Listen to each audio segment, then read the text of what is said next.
إن الله وملائكته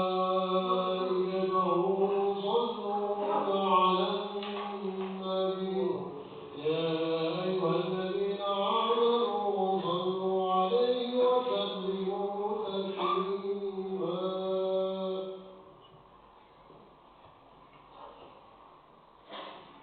السلام عليكم ورحمة الله وبركاته. الله أكبر الله أكبر الله أكبر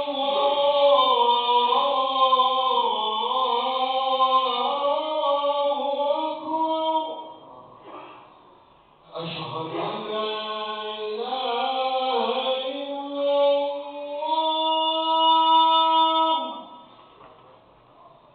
أشهد أن لا إله إلا الله. أشهد أن محمدا رسول الله. أشهد أن محمدا رسول الله.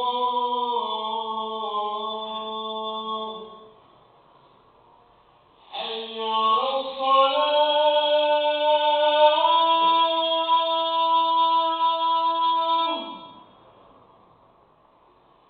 حي على الصلاة.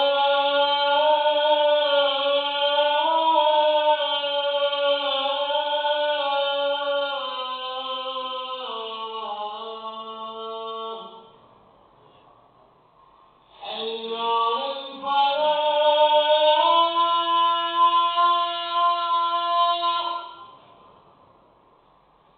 حي على الفلاح.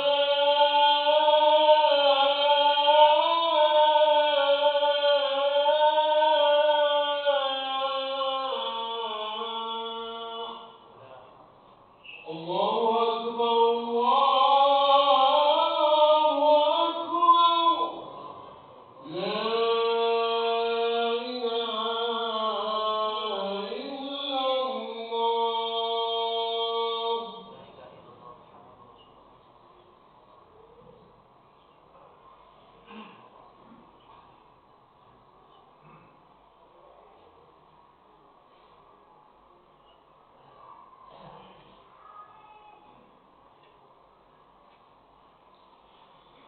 الحمد لله الملك الديان، والصلاة والسلام على محمد سيد ولد عدنان وعلى آله وصحبه والتابعين على مر الزمان. وأشهد أن لا إله إلا الله وحده لا شريك له، المنزه عن الجسمية والجهة والزمان والمكان. وأشهد أن سيدنا محمدا عبده ورسوله الذي كان خلقه القرآن. اللهم صل وسلم على سيدنا محمد وعلى آله وصحبه أجمعين. أما بعد، فيا عباد الله، أوصيكم وإياي بتقوى الله، فقد فاز المتقون. قال الله تعالى في كتابه الكريم: يا أيها الذين آمنوا كتب عليكم الصيام كما كتب على الذين من قبلكم لعلكم تتقون. صدق الله العظيم. Ma'asyiral hadirin, jamaah Jumat rahimakumullah. Pertama-tama marilah sama-sama kita memanjatkan puji serta syukur kehadirat Allah Subhanahu wa taala yang telah melimpahkan berbagai macam nikmat kepada kita sekalian, terutama nikmat iman wal Islam, nikmat sehat wal afiyah. Alhamdulillah, pada siang hari ini kita dapat berkumpul di tempat yang mulia ini dalam rangka melaksanakan perintah Allah, kewajiban kepada Allah, yakni melaksanakan ibadah salat Jumat berjamaah. Mudah-mudahan ibadah yang kita laksanakan semuanya diterima Allah dan mendapatkan pahala yang besar di sisi Allah Subhanahu wa taala. Amin ya rabbal alamin. Salawat dan salam kita aturkan kepada junjungan kita baginda Nabi besar Muhammad sallallahu alaihi wasallam, kepada para keluarga dan sahabat-sahabatnya sekalian. Ma'asyiral hadirin jamaah Jumat rahimakumullah. Takwa adalah sebaik-baik bekal untuk meraih kebahagiaan abadi di akhirat. Oleh karena itu, khatib mengawali khutbah pada singkat ini dengan wasiat takwa. Marilah kita semua selalu meningkatkan ketakwaan kita kepada Allah Subhanahu wa taala dengan melaksanakan semua kewajiban-kewajiban kita kepada Allah dan meninggalkan segala larangan-larangan Allah Subhanahu wa taala. Dan semoga dengan bekal takwa ini kita diselamatkan oleh Allah kehidupan dunia dan akhirat kita. Amin ya rabbal alamin. Ma'asyiral hadirin jamaah Jumat rahimakumullah. Adapun tema khutbah yang akan kami sampaikan adalah mengenai menyambut bulan suci Ramadan. Hadirin sidang Jumat rahimakumullah. Kedatangan bulan suci Ramadan tinggal menghitung hari. Bulan yang sama-sama kita nantikan akan segera hadir, memasuki masa-masa kehidupan kita dengan beragam amal-amal berpundi pahala. Layaknya tamu, kita sambut bulan suci Ramadan dengan sambutan yang hangat. Kita jadikan momentum yang tak pernah terlupakan. Sudah sepatutnya kita bersukacita menyambut Ramadan, karena masih ada kesempatan emas bagi kita untuk meningkatkan iman dan takwa kepada Allah Subhanahu wa taala. Inilah yang menjadi tujuan utama diwajibkannya berpuasa atas diri kita semua orang beriman. Allah Subhanahu wa taala berfirman, "Ya ayyuhalladzina amanu, kutiba 'alaikumus shiyamu kama kutiba 'alal ladzina min qablikum la'allakum tattaqun." Hai orang-orang yang beriman, diwajibkan atas kamu berpuasa sebagaimana diwajibkan atas orang-orang sebelum kamu agar kamu bertakwa. Quran surah Al-Baqarah ayat 183. Hadirin rahimakumullah. Sebagai ekspresi kebahagiaan kita mengucapkan ahlan wa sahlan ya Ramadan atau marhaban ya Ramadan. Secara psikologis, rasa gembira saat menyambut sesuatu akan menumbuhkan kecintaan dalam melakukan sesuatu itu. Dan jika kecintaan sudah tumbuh saat melakukan sesuatu, maka pasti akan maksimal hasil yang didapatkannya. Rasulullah sallallahu alaihi wasallam pun telah mengingatkan dalam hadisnya untuk senantiasa bergembira menyambut kedatangan bulan suci Ramadan. Kegembiraan ini juga bakal diganjar dengan sebuah keistimewaan oleh Allah Subhanahu wa taala. Man fariha bi dukhuli Ramadan harramallahu jasadahu 'ala an-niran. Yang artinya adalah siapa bergembira dengan masuknya bulan Ramadan, Allah akan mengharamkan jasadnya masuk ke dalam api neraka. Subhanallah. Begitu mulianya bulan suci Ramadan. Sampai rasa gembira menyambut kedatangannya pun kita akan mendapatkan balasan kebahagiaan tiada tara, yakni terhindar dari siksa api neraka. Rasulullah sallallahu alaihi wasallam telah mengingatkan kemuliaan-kemuliaan bulan Ramadan, dan hadisnya yang diriwayatkan oleh Imam Nasai dikatakan bahwasannya atakum Ramadhanu syahrun mubarakun faradallahu azza wa jalla alaikum siyamahu tuftahu fihi abwabus samai wa tughlaqu fihi abwabul jahim wa tudhallu fihi maradatus syayatin fihi lailatun khairun min alfi syahr. Yang artinya adalah telah datang kepadamu bulan Ramadan, bulan yang diberkahi. Allah telah mewajibkan padamu berpuasa di bulan itu. Dalam bulan itu dibukalah pintu-pintu langit dan ditutuplah pintu-pintu neraka dan setan-setan dibelenggu. Pada bulan itu terdapat satu malam yang nilainya lebih baik daripada 1000 bulan. Selain itu, yang tidak kalah penting adalah kita melakukan berbagai persiapan sebelum memasuki Ramadan. Kita siapkan diri kita, keluarga kita, dan masyarakat agar lebih maksimal menjadikan Ramadan sebagai ajang meraup pundi-pundi pahala di tiap amal soleh yang kita kerjakan di dalamnya. Persiapan yang perlu kita lakukan sejak dini antara lain adalah: yang pertama, persiapkan jiwa. Kita bersihkan hati kita dari kerak-kerak yang mengotorinya. Kita sambut dengan hati yang bening dan suci bersih. Kita harus memantapkan hati dan jiwa kita bahwa puasa dan ibadah lainnya yang kita kerjakan adalah semata-mata karena Allah Subhanahu wa Ta'ala. Jangan sampai ternoda sedikit pun oleh motif dan tujuan kepada selain Allah Subhanahu wa Ta'ala.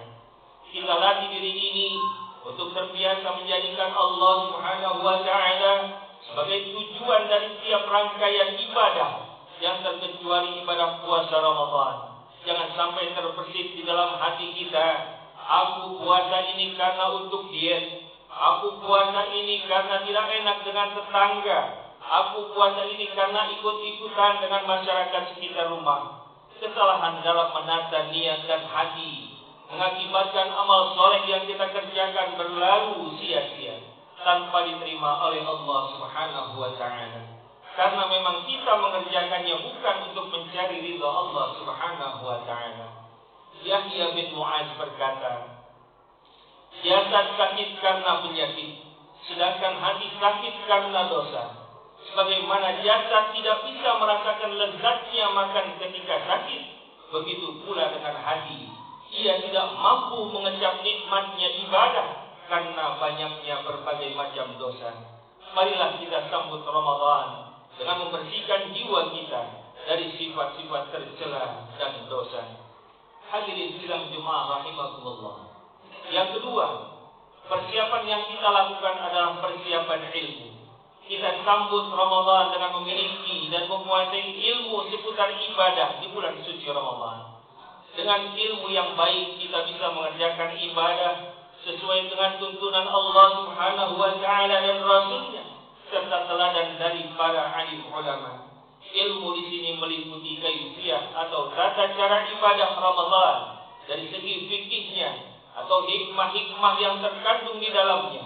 Allah Subhanahu wa Ta'ala berfirman, "Wala taqfu ma laysa laka bihi 'ilmun, inna as-sam'a wal basara wal fu'ada kullu ulaika kana 'anhu mas'ula." Dan janganlah kamu mengikuti apa yang kamu tidak mempunyai pengetahuan tentangnya. Sesungguhnya pendengaran, penglihatan dan hati, semua itu akan dimintai pertanggungjawabannya. Quran surah Al-Isra ayat 36. Hadirin rahimakumullah. Persiapan ilmu merupakan sebuah keniscayaan. Ilmu adalah penerang jalan yang pada mulanya gelap gulita menjadi terang benderang, sehingga kita dapat menjalani ibadah dengan benar seperti yang diajarkan dalam agama Islam. Persiapan berikutnya, hadirin rahimakumullah, yang ketiga adalah persiapan fisik. Dari Abu Hurairah, beliau berkata, Rasulullah sallallahu alaihi wasallam bersabda, "Al-mu'minul qawiyyu khairun wa ahabbu ila Allah minal mu'minil dha'if wa fi kulli khairun." Mukmin yang kuat lebih baik dan lebih dicintai Allah daripada mukmin yang lemah, dan pada keduanya ada kebaikan. Hadis riwayat Muslim. Hal ini memberi motivasi bagi kita untuk menjadi orang yang beriman, yang sehat jasmani dan rohani. Aneka ibadah yang kita tunaikan termasuk di bulan suci Ramadan nanti menuntut kebugaran fisik dalam mengerjakannya. Puasa dan sholat tarawih akan sanggup kita laksanakan dengan baik, salah satunya ketika kita memiliki kondisi fisik yang sehat. Sebagaimana kita ketahui, Muslim yang sakit tidak diwajibkan untuk melaksanakan puasa, tapi harus menggantinya sesudah Ramadan berakhir, bila kondisi kesehatannya sudah kembali pulih. Hadirin sidang Jumat rahimakumullah. Yang keempat, persiapannya adalah persiapan aktivitas. Kita susun kisi-kisi aktivitas untuk dikerjakan bersama, khususnya kegiatan di masjid-masjid, di musola-musola. Sudah sewajarnya jika pengurus masjid musola menyusun kepanitiaan untuk menyambut Ramadan yang diisi dengan aktivitas tabligh, diskusi, kajian tentang Ramadan dan kajian agama lainnya. Panitia Ramadan juga menyelenggarakan berbagai macam aktivitas seperti sholat tarawih yang diiringi dengan ceramah tarawih dan kuliah subuh dengan tema-tema yang bervariasi. Begitu juga dengan ceramah zuhur di perkantoran, pesantren kilat bagi anak-anak dan remaja, bahkan orang-orang dewasa, serta tadarusan, berbagai perlombaan, peringatan malam nuzulul Quran, iktikaf 10 hari terakhir Ramadan, buka puasa bersama, dan lain-lain sebagainya. Selain itu, hadirin rahimakumullah, juga mengadakan kegiatan melepas kepergian bulan suci Ramadan dengan bertakbiran, pendistribusian zakat, salat Idul Fitri, silaturahmi dan lain sebagainya. Inilah sejumlah persiapan yang perlu menjadi perhatian kita semua. Kita tata niat dan hati kita. Kita bekali diri dengan ilmu yang bermanfaat.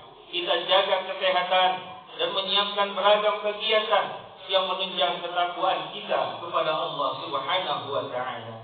Semoga Allah Subhanahu wa taala mencatat usaha dan niat kita semua sebagai amal soleh yang diberkahi Allah Subhanahu wa taala, dan Allah memberikan kesehatan kepada kita, panjang umur, dapat bertemu dengan bulan suci Ramadan dan beribadah di dalamnya dengan sebaik-baiknya. Amin ya rabbal alamin. A'udzu billahi minasyaitonir rajim. Bismillahirrahmanirrahim. Wal 'ashr innal insana lafi khusr illal ladzina amanu wa 'amilus solihati wa tawassaw bil haqqi wa tawassaw bis sabr. Barakallahu li wa lakum fil Qur'anil 'azim wa nafa'ani wa iyyakum bima fihi minal ayati wal dzikril hakim. وتقبل مني ومنكم تلاوته إنه هو السميع العليم. أقول قولي هذا وأستغفر الله العظيم لي ولكم ولسائر المسلمين والمسلمات والمؤمنين والمؤمنات فاستغفروه إنه هو الغفور الرحيم. اللهم بارك على سيدنا ونبينا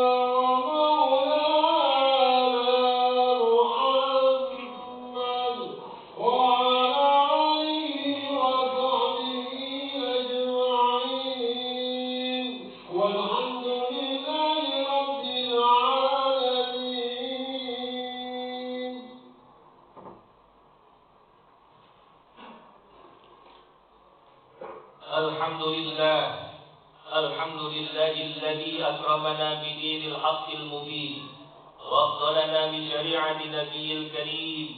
أشهد أن لا إله إلا الله وحده لا شريك له الملك الحق المبين. وأشهد أن سيدنا ونبينا محمدا عبده ورسوله سيد الأنبياء والمرسلين. اللهم صل وسلم وبارك على نبينا محمد وعلى آله وصحبه والتابعين ومن تبعهم بإحسان إلى يوم الدين. أما بعد فيا أيها الناس اتقوا الله وافعلوا الخيرات واجتنبوا عن السيئات وحافظوا على الصلوات وحضور الجمعة والجماعة واعلموا أن الله أمركم بأمر بدأ فيه بنفسه وقال عز من قائل إن الله وملائكته يصلون على النبي يا أيها الذين آمنوا صلوا عليه وسلموا تسليما. اللهم صل على سيدنا محمد وعلى آل سيدنا محمد كما صليت على سيدنا إبراهيم وعلى آل سيدنا إبراهيم وبارك على سيدنا محمد وعلى آل سيدنا محمد كما باركت على سيدنا إبراهيم وعلى آل سيدنا إبراهيم في العالمين إنك حميد مجيد. اللهم اغفر للمؤمنين والمؤمنات والمسلمين والمسلمات الأحياء منهم والأموات إنك سميع قريب مجيب الدعوات وقاضي الحاجات وغافر الذنوب والخطيئات إنك على كل شيء قدير. ربنا اغفر لنا ذنوبنا ولإخواننا الذين سبقونا بالإيمان ولا تجعل في قلوبنا غلا للذين آمنوا ربنا إنك رؤوف رحيم ربنا آتنا في الدنيا حسنة وفي الآخرة حسنة وقنا عذاب النار عباد الله إن الله يأمر بالعدل والإحسان وإيتاء ذي القربى وينهى عن الفحشاء والمنكر والبغي يعظكم لعلكم تذكرون فاذكروا الله العظيم يذكركم واسألوه من فضله يعطيكم ولذكر الله أكبر.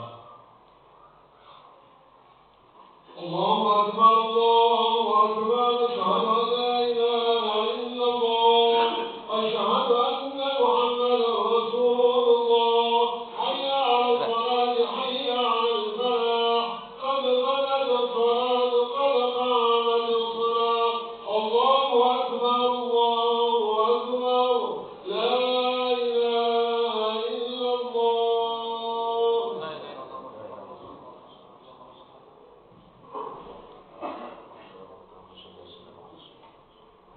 Semua suku bakum faidah tasyadu suku utama sholat. Teruskan dan dapat nasab untuk bersama nasab. Sudah Allahu Akbar.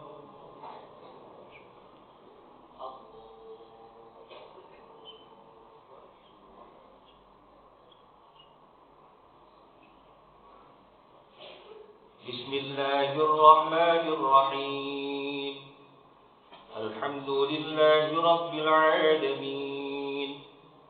Ar-Rahmanir Rahim. Maliki Yawmiddin. Iyyaka na'budu wa iyyaka nasta'in. Ihdinas siratal mustaqim. Siratal ladzina an'amta 'alaihim ghairil maghdubi 'alaihim waladdallin.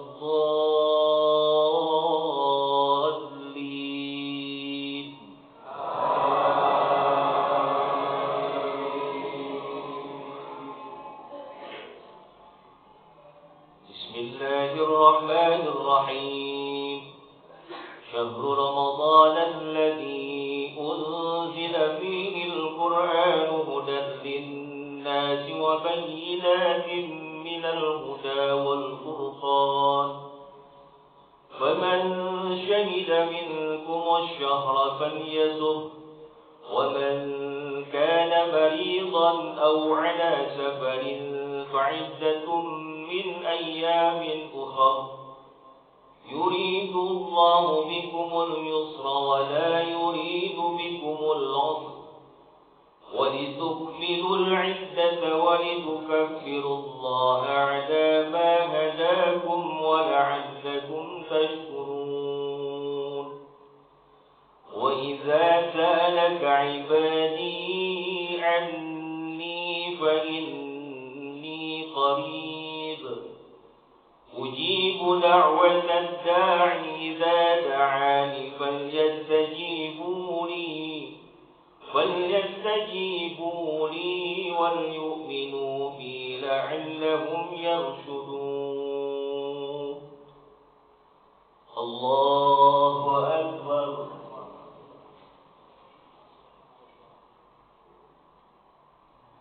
سمع الله لمن حمده. الله أكبر. الله أكبر.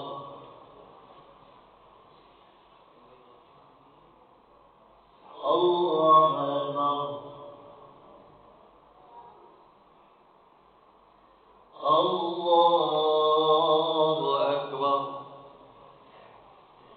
بسم الله الرحمن الرحيم. الحمد لله رب العالمين. الرحمن الرحيم. مالك يوم الدين. إياك نعبد وإياك نستعين. اهدنا الصراط المستقيم. صراط الذين أنعمت عليهم غير المغضوب عليهم ولا الضالين.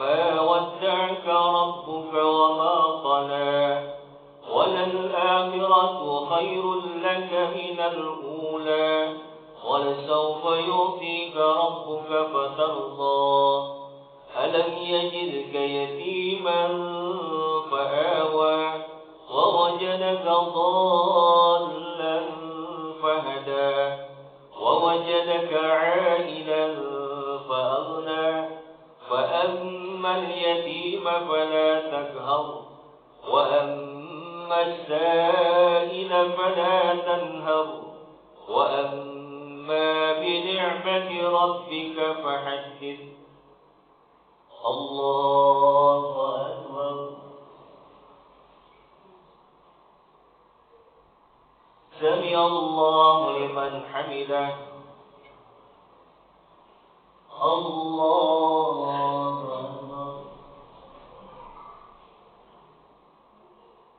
الله أكبر الله أكبر الله أكبر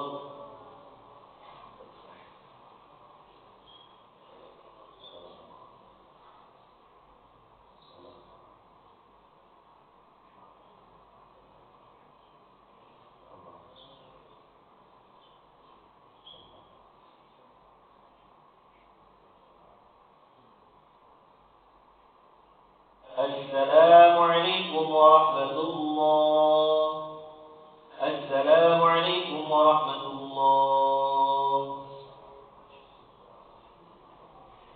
أستغفر الله العظيم أستغفر الله العظيم أستغفر الله العظيم الذي لا إله إلا هو الحي القيوم وأتوب إليه من جميع المعاصي والذنوب ولا حول ولا قوة إلا بالله العلي العظيم لا إله إلا الله وحده لا شريك له له الملك وله الحمد يحيي ويميت وهو على كل شيء قدير لا إله إلا الله وحده لا شريك له له الملك وله الحمد يحيي ويميت وهو على كل شيء قدير لا إله إلا الله وحده لا شريك له له الملك وله الحمد يحيي ويميت وهو على كل شيء قدير اللهم أنت السلام ومنك السلام وإليك يعود السلام فحينا ربنا بالسلام وأخذنا جنة دار السلام تبارك ربنا وتعاليك يا ذا الجلال والإكرام الفاتحة على هذه الهدية وعلى كل هدية صالحة وإلى حضرة النبي المصطفى رسول الله صلى الله عليه وسلم الفاتحة. أعوذ بالله من الشيطان الرجيم. بسم الله الرحمن الرحيم. الحمد لله رب العالمين الرحمن الرحيم مالك يوم الدين إياك نعبد وإياك صراط المستقيم غير المغضوب عليهم ولا الضالين آمين. استغفر الله العظيم استغفر الله العظيم استغفر الله العظيم لك الحمد يا مولانا يا معبود. اللهم صل وسلم على سيدنا محمد في الأولين والآخرين وسلم ورد الله تبارك وتعالى عن أصحاب رسول الله أجمعين. بسم الله الرحمن الرحيم الحمد لله رب العالمين حمدا يوافي نعمه ويكافئ مزيدا يا ربنا لك الحمد كما ينبغي لجلال وجهك الكريم ولعظيم سلطانك. اللهم صل وسلم على سيدنا محمد وعلى آل سيدنا محمد. اللهم صل على نور الأنوار وأسد الأسرار رياح الأغيار ومفتاح باب اليسار سيدنا محمد المختار وآله الأطهار وأصحاب الأخيار عدد نعم الله وإفضاله. اللهم يا غني يا حميد يا مبرئ يا معيد يا رحيم يا ودود أغننا بحلالك عن حرامك واغننا بفضلك عمن سواك. ربنا اغفر لنا ذنوبنا ولوالدينا وارحمنا وارحمهما كما ربيانا صغارا ولجميع المسلمين والمسلمات والمؤمنين والمؤمنات الأحياء منهم والأموات. اللهم أعز الإسلام والمسلمين. اللهم انصر الإسلام والمسلمين والمجاهدين في فلسطين وفي غزة وفي كل مكان. اللهم انصرنا من نصر الدين واخذل من خذل المسلمين وعلي كلمتك إلى يوم الدين. اللهم أهلك الكفرة والمبتدعة والمشركين أعداءك أعداء الدين.